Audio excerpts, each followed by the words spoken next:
আজি মই জলকীয়াৰ আচাৰ এটা বনাব লৈছোঁ সৰিয়হ দি। তাৰ বাবে মই জলকীয়াখিনি সৰু সৰুকৈ কাটি লৈছোঁ, অকণমান ৰ'দত দি ল'লোঁ। জলকীয়াটো এনেকুৱা টাইপৰ চাওক, এইটো এনেকুৱা জলকীয়া, বৰ জ্বলা এইটো জলকীয়া। আৰু তাৰ বাবে মই তাৰ লগত দিবৰ কাৰণে এয়া লৈছোঁ সৰিয়হ আৰু নহৰু 5 ফুটা। এতিয়া মই সৰিয়হ আৰু নহৰু মিক্সিত একেলগে পেষ্ট বনাই। এতিয়া মই এয়া মিক্সিত সৰিয়হখিনি লৈ ল'লোঁ নহৰু কেইফুটাৰ সৈতে, আৰু তাৰ লগত মই এয়া চাওক অলপমান ভিনেগাৰ দি লৈছোঁ, তেতিয়া মাৰো খাব আৰু সৰিয়হৰ আচাৰটোতো ভিনেগাৰ লাগেই। এতিয়া মই ইয়াত এই জলকীয়াখিনি বাতিত লৈ লৈছোঁ। ইয়াত এতিয়া মই এই সৰিয়হখিনি পিচি লৈছিলোঁ ন, এইখিনি দি দিছোঁ 3 চামুচ 4 চামুচ। এয়া বনাইছোঁ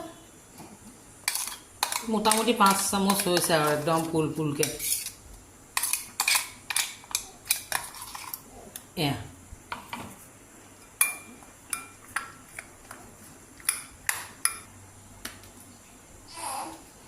তাৰপিছত মই অকণমান নিমখ দি, নিমখটো মই হাতেৰেহে আন্দাজ পাওঁ দেই, সেইকাৰণে হাতেৰে দিছোঁ।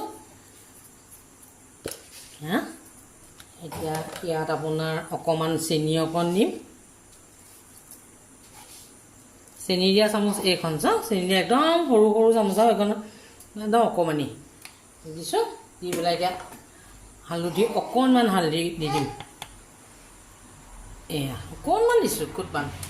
এয়া মই কেৰাহীত এতিয়া তেলখিনি গৰম কৰি লওঁ।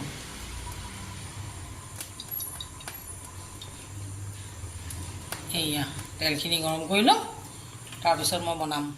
এতিয়া মই এই গৰম কৰি ল'লোঁ তেলখিনি, এইখিনি মই এতিয়া ইয়াত ঢালি দিম। এয়া চাওক গোটেইখিনি ঢালি দিলোঁ। এই বাতিটোৱে এনেকুৱা সৰু চাইজৰ বাতি 1 বাতি পূৰা ঢালি দিলোঁ। ঢালি পেলাই এতিয়া এইখিনি গোটেইখিনি সানি দিম।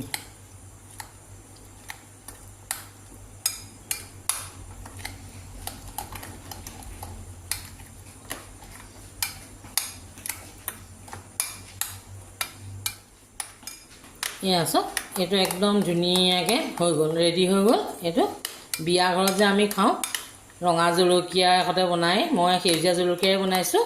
ৰঙা জলকীয়া বেছি দিন নাথাকে, তাৰমানে সেই সেউজীয়া জলকীয়া বনাইছোঁ আৰু খাবলৈ বহুত ধুনীয়া হয়।